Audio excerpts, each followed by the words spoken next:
Noveno secreto. Valorar la propia divinidad.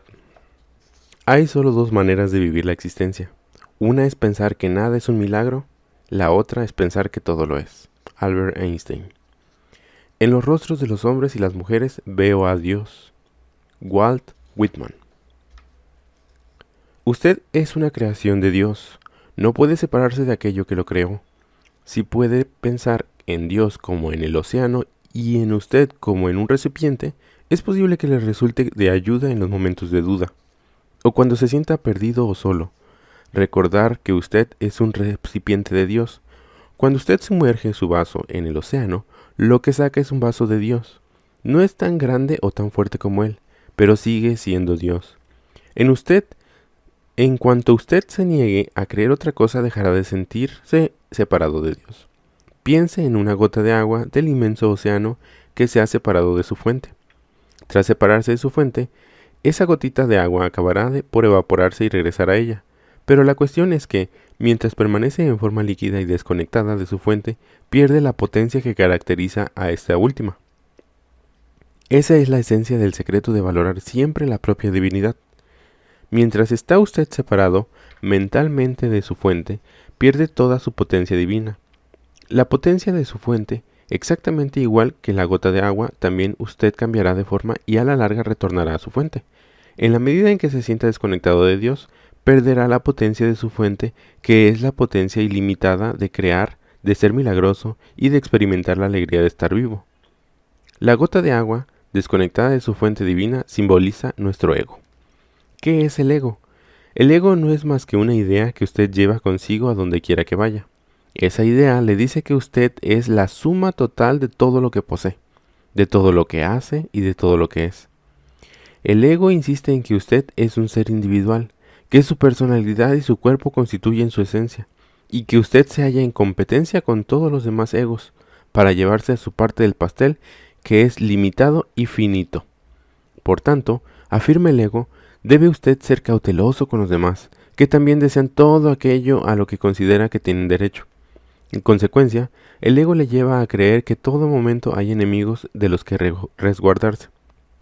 Dado que usted está separado de ellos, debe desechar la posibilidad de cooperar con ellos por temor a que le engañen. El resultado es que ha de desconfiar de todo el mundo. Su ego le dice también que está usted separado de todo lo que le falta en su vida, y que por tanto debe dedicar un montón de energía a perseguir todo eso que le falta. Además, y debido a que, según su ego, usted no es más que en su cuerpo y su personalidad, también está separado de Dios. Dios está fuera de usted. Es una fuerza a la que hay que temer como a todas las demás fuerzas externas que tratan de controlarle. En consecuencia, usted le pide a esa fuerza externa que le proporcione poderes especiales para superar a todos esos otros egos que tanto se esfuerzan en coger lo que por derecho considera suyo. Su ego, pues, le mantiene en constante estado de temor, inquietud, ansiedad y tensión. Le implora que sea usted mejor que todos los que le rodean. Le suplica que luche con más ahínco y que consiga que Dios esté de su lado. En resumen, mantiene su estado de separación de Dios y hace que usted se sienta aterrorizado ante su propia divinidad. Apreciar la propia divinidad. No hay ningún lugar en el que no esté Dios. Recuérdeselo a sí mismo cada día. Se ha dicho que Dios duerme en los minerales, reposa en la vegetación, camina en los animales y piensa en nosotros. Piense en Dios como en una presencia antes que como en una persona.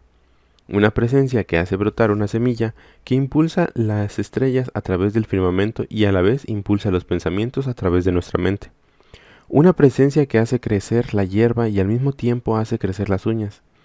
Esa presencia está en todas partes, por tanto, ha de estar también en usted. Y si está en todas partes, debe estar también en todo lo que usted percibe que le falta en su vida.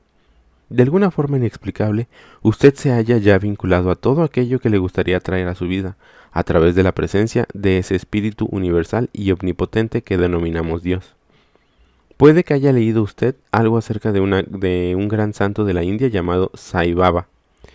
Este parece poseer poderes mágicos de manifestación instantánea, su mera presencia parece curar a los enfermos y además comunica una sensación de dicha y paz divinas a todos aquellos con quien se encuentra. Un periodista occidental le preguntó: ¿Es usted Dios? Satya Sai Baba respondió sin vacilar: sí lo soy. Lo que pareció desconcertar a todos los presentes. Luego, tras una breve pausa, prosiguió: y también lo es usted. La única diferencia entre usted y yo, añadió, es que yo lo sé, mientras que usted lo duda. Usted es asimismo parte de Dios. Es una creación divina de un ser de luz que ha aparecido aquí como ser humano, en el momento exacto en el que se suponía que había de hacerlo. Y su cuerpo se marchará también exactamente en el momento preciso. Pero usted no es ese cuerpo que ve, ni tampoco su personalidad, ni ninguno de sus logros ni posesiones. Usted es lo amado, es un milagro, una parte de la perfección eterna, una parte de la inteligencia divina que lo sustenta todo y a todos aquellos en este planeta. En un mundo en el que esta inteligencia divina lo crea todo, no puede haber accidentes. Cada vez que usted experimenta el temor, el rechazo hacia sí mismo, la ansiedad, la culpa o el odio, está negando su divinidad y sucumbiendo a las influencias del insidioso ego mental, que le ha convencido de su desvinculación con Dios. Hace muchos años, un autor llamado U.S.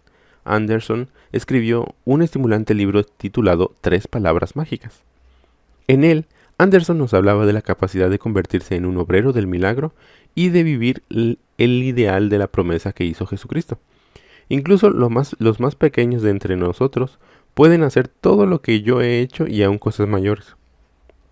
El autor no revela cuáles son las tres palabras mágicas hasta el final del libro. Cuando el lector descubre que las palabras son «Tú eres Dios», no Dios en el sentido de por encima de todos y mejor que los demás, sino en el sentido de estar eternamente vinculado a nuestra fuente, el omnipresente poder del amor que nunca nos abandona y que nunca se agota. Puede confiar en esta fuente si recuerda que en todo momento le incluye también a usted.